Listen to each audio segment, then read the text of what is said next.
I'm Lee Nix, and this is a special holiday episode of A Memory of Malice.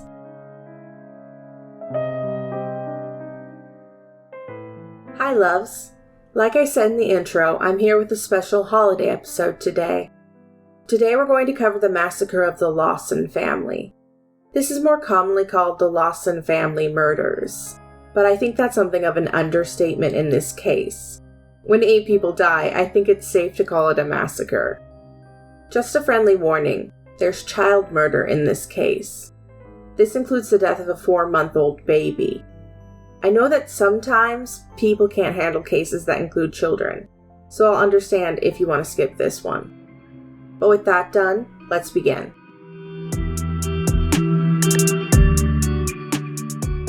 December 1929. An America where the Great Depression had just begun.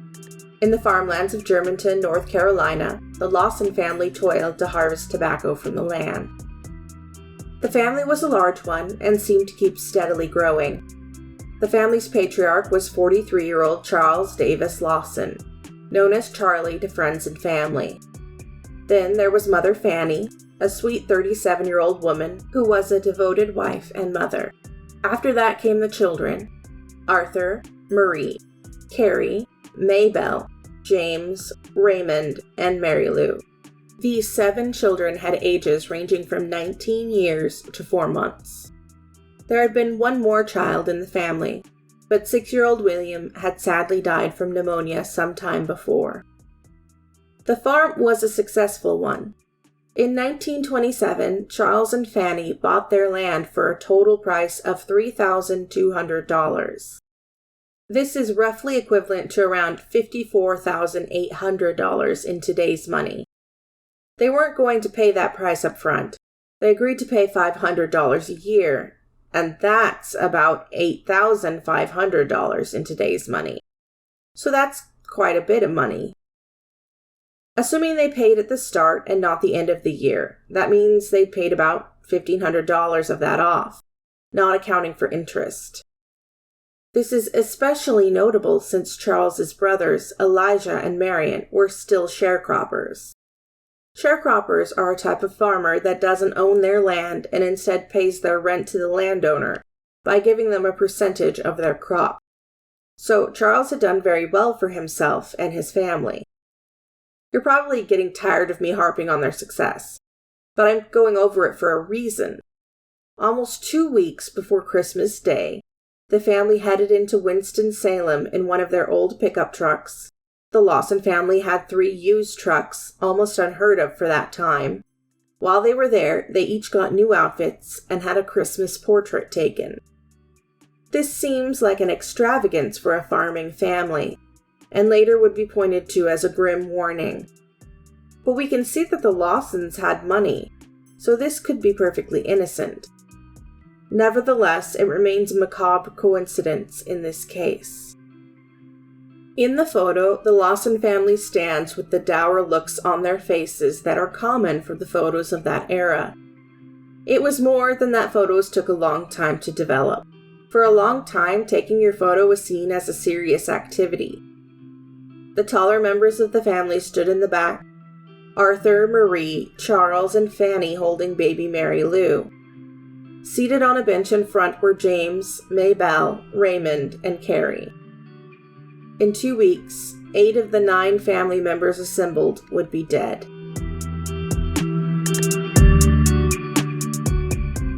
Wednesday, December 25th, 1929, dawned on a household devoid of most signs of the Christmas holiday. There were no decorations, no gifts, and no tree. On a working farm of this era, this wasn't that unusual. No one had the time or effort to waste on decor, and the family had already received new clothes, which was a pretty princely gift. That wasn't to say there were no signs of the holiday. For one thing, they had an overnight visitor. A relative, Sanders Lawson, had stayed over on Christmas Eve.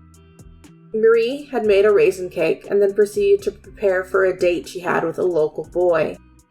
And the neighborhood men had all gathered on the Lawson property for a friendly target shooting competition. Before long, most of the men had dispersed. Charles Lawson told his son Arthur and Sanders Lawson that he was running low on ammunition, but that he wanted to go hunting in the woods. So he sent them off to buy more ammo. Now, I have to talk about the elephant. No, the woolly mammoth in the room. There's a book on this case. It's pretty much considered the book on this case. It's called White Christmas, Bloody Christmas, and it's written by Bruce Jones and Judy Smith. Full disclosure time, I don't like or trust this source much. There are a lot of reasons for this. One, the pair fantasize whole sections with what they believe happened, complete with dialogue. They admit they do this. Chapter 4 of their book is a great example of unprovable dramatization. 2, their book is a life support system for a theory, which I also dislike. When authors do this, they end up ignoring or downplaying any evidence that doesn't fit that theory. The book mentions a neighborhood boy that was in the Lawson home, but I found no other first-hand source that mentions him. Even if he was there, his presence doesn't matter much to Charles Lawson, and the boy doesn't do anything of much note, so I'm just going to ignore him. Just keep in mind that for the first little bit of this, there is supposedly a neighborhood boy in the house who runs away when things start to get violent. But let's get back to the timeline. It's generally agreed that Carrie and May Bell, the 12 and 7-year-old Lawson girls, were heading out somewhere that day. They were likely headed to an uncle's house because they were outside in their winter coats. The girls had just passed the tobacco barn that stood a fair distance from the home when a shot rang out. We can't be sure which girl was shot first, but we know that she was shot with a blast from a 12-gauge shotgun. The second girl was quickly killed in the same way. Anyone near enough to hear the reports probably just thought it was someone hunting in the woods. The wielder of the gun was Charles Lawson. After he shot the girls, he proceeded to beat them to make sure of their death. The authors of the Bloody Christmas book posit this as a pseudo-charitable act. He did it because he didn't want them to slowly bleed to death and be in pain. After the girls had died, he hid their bodies in the barn, resting their heads on rocks. He then headed towards the family home. Fanny was on the porch when her husband returned. We don't know whether she saw her death coming. It wouldn't have been unusual for Charles to come home, gun in hand with bloodied clothes. He hunted for rabbits often, and I'm sure he knew how to field dress his game. But perhaps she saw something in the amount of blood, or even his demeanor. I hope she wasn't aware, that she wasn't scared. Charles shot his wife where she sat on the porch. Inside the house, the other children were immediately terrified. The 2 boys hid, while Marie stood shocked.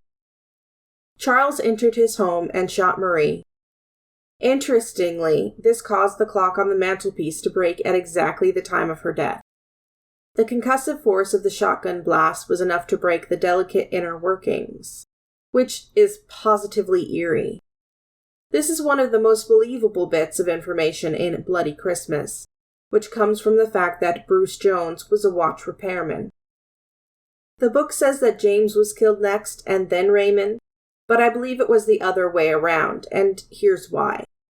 Raymond was behind the stove, and Charles couldn't aim the gun at him. He tried to shoot him, but the barrel of his gun bent and rendered it useless. Somehow, Charles got Raymond out from behind the stove. How, we don't know. But when he did, he beat him to death and turned to find James. James was hiding beneath a bed, where he could have easily been shot. He wasn't shot, he was dragged from beneath the bed and beaten. And this was most likely because the barrel of the shotgun had already been bent while Charles was trying to shoot Raymond. That's why I think that Raymond was attacked first. After killing the 2 youngest boys, only baby Mary Lou remained, and Charles beat her to death as well. Charles Lawson killed 7 people on Christmas Day, and no one knows why.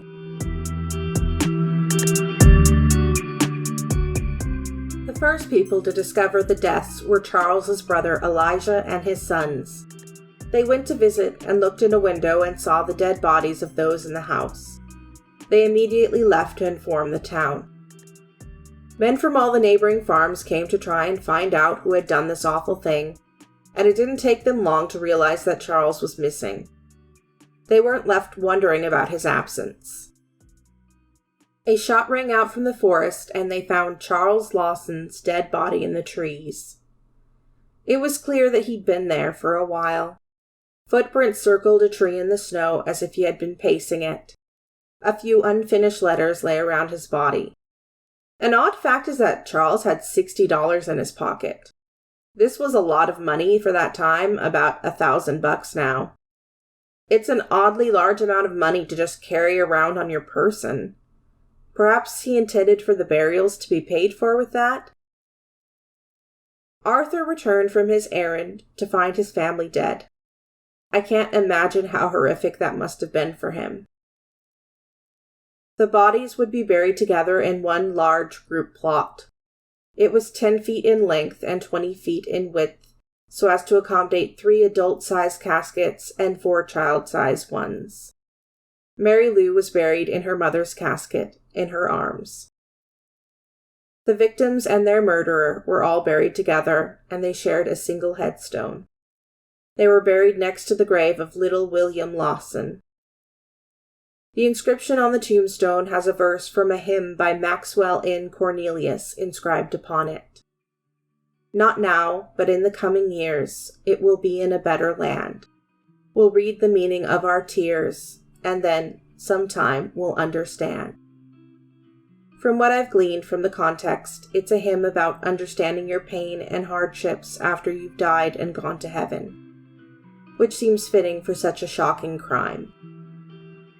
This religious community had seen shocking evil, and they could only turn to God for answers.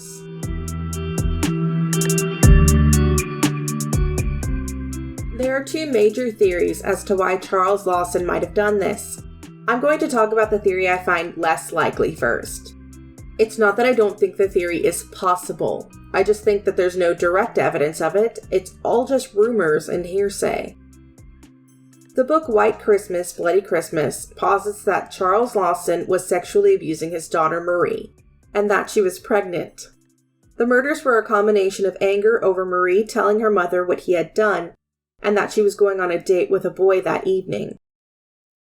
The evidence of this theory is shaky at best. Stella Bowles was a relative of the family, and she was around 13 years old at the time that the murders occurred. She came forward 60 years after the murders to tell the authors that she'd overheard the women in the family discussing what Charles had done to Marie. Later, her aunt told her the whole story. Basically, the gist of the story is that Fanny had told her mother that Charles had been incestuous with Marie. So this is a story told by Fanny to her mother, to her aunt, to her young relative, and to the authors. That's a lot of people to tell and reshape a story. Later, Marie's best friend came forward to say that Marie had told her that she was pregnant and that Charles was the father.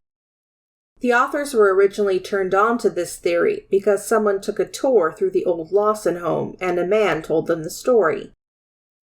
The problem I have with this theory is the lack of evidence that this occurred. Marie wasn't visibly pregnant, and we heard no evidence of a doctor's visit or the like. If she didn't 100% know she was pregnant, I doubt she would have said something so scandalous to anyone, even a best friend. Then, as now, it would have more likely ruined her reputation than her father's. As for Stella Bowles, I'm not saying she didn't hear what she heard, but we don't know if it was true. It could all have been speculation. There's not one piece of evidence to prove this theory anywhere besides second- and third-hand accounts. It's like playing a game of telephone, but over the course of 6 decades. Don't even get me started on the rumor. This one is scandalous, and I'm sure it sold books in the 90s, but I don't feel it has a lot of merit.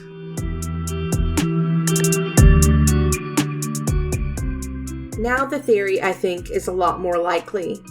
Charles Lawson had a traumatic brain injury that exacerbated his already abusive behavior. While building his tobacco barn, Charles Lawson realized that he needed to dig some drainage. Long story short, he didn't pay attention while doing this and accidentally hit himself in the head with a mattock. A mattock is a nasty-looking tool that looks similar to a pickaxe. At one end is something called an adze, which is a broad, curved hook used for digging, prying, and chopping. The other side of the head is a pickaxe point or an axe head, usually. Lawson was examined by a local doctor who said the injury wasn't as bad as it seemed. But I wonder, today we know that any head impact can have lasting effects, even ones that don't seem to cause obvious injury. Our understanding of traumatic brain injury, or TBI, has increased, but there's still a lot we don't know. We do know that repeated head injuries can increase your chance of TBI, but a single injury can cause the disorder too. TBI can contribute to dementia or Alzheimer's. Aggression after a TBI is a common symptom. Before continuing, I want to point out that harming or killing others because of a TBI is rare. If Lawson did kill his family, his possible TBI was a contributing factor and not the cause. Some people reported that after his injury, Charles would suddenly lose the thread of conversation and walk away in the middle of sentences. He began to get severe headaches, what we would probably describe as migraines today. At night, he had trouble sleeping, and he would aimlessly wander around the house and barns, which reportedly frightened Fanny. He also would sometimes bolt from the bed to check his guns, which I'll bet was also pretty terrifying. As for possible abusive behavior, it's hard to tell. It was the 20s, after all, and societal norms were different. But even if you clearly ignore the fact that he was a family annihilator, which skewed towards older males with abusive tendencies most of the time, there were a few troubling signs. A neighboring farm, which would have been a fair distance away considering this was farmland, would hear what they described as arguments in the evening. A raised male voice yelling for hours each evening isn't what I would term an argument, but I digress. Charles said in conversation once that he wouldn't mind dying if I could only take my family with me, which is classic familicide talk. What the hell were his friends thinking there? The clear signal of trauma in the home that I read might not mean much to everyone else, but it meant a lot to me. 19-year-old Arthur was the only one in the house strong enough to stop his father when he lost his temper, and he began sleeping in his clothes so he could jump up and be ready at a moment's notice. This teenager didn't feel safe enough to be fully comfortable even when he slept, and that's such a telling fact. I believe that Charles had planned to kill his family on Christmas. A lot of family annihilators pre-plan their actions. Whether or not he planned the picture as part of that is up to you. I'm not sure, and it doesn't really matter. He seemed to be the most brutal to the youngest children. This seems directly in contrast to the theory that he killed his family because he was sexually assaulting Marie. You'd think she or Fanny would be treated the most brutally. However, both were killed by single gunshots. Every young child was beaten, even the baby. Neither theory really accounts for Arthur being spared. My best guess is that Arthur was the eldest boy, and Lawson wanted his name to pass on. Or perhaps it was because Arthur was old and strong enough to stand up to him, and he didn't want to leave his plan to chance. Although it's pretty hard to fight back against a shotgun blast. In 1929, Charles's brain was examined at Johns Hopkins University. At that time, it was noted that there was a low-grade degeneration of the brain. However, decades later, one of the doctors would say he saw nothing abnormal. 1929 was an awfully long time ago, and I wish we still had the brain to examine with current technology. Alas, it was either buried or lost. In the end, the motives behind his family massacre are a mystery. Maybe Charles Lawson had brain trauma that exacerbated a violent personality. Maybe he was assaulting his daughter and wanted to hide his secret. Or maybe one day he just snapped. We'll never know, and I don't think we could understand even if we did know. A mother and her 6 children are dead. A son was left orphaned and alone. Maybe why doesn't matter so much.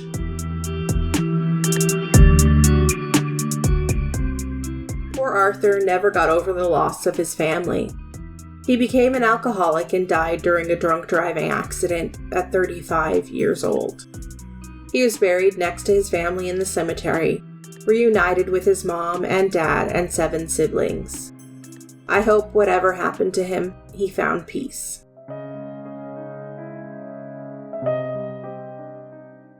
And that's really the end of the Lawson case. It's a tragic case, and I think most of us want to know why he did it and want that closure, but I doubt we'll find it. Unfortunately, the one person who could answer the question took his life. Thank you so much for listening to this episode. If you enjoyed it, please like, share, subscribe, leave a review or comment, that sort of thing. It really does help me out. If you want to support me monetarily, I have a Patreon and a Ko-fi with links to both in the details.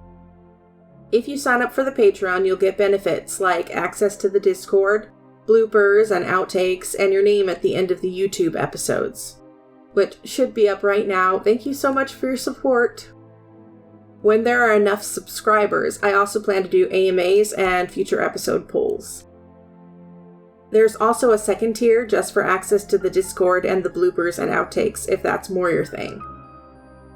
I hope everyone celebrating Hanukkah is having a happy and safe time, and I wish a very merry early Christmas to any listeners who are gearing up for that celebration. And, as always, stay safe and stay hydrated.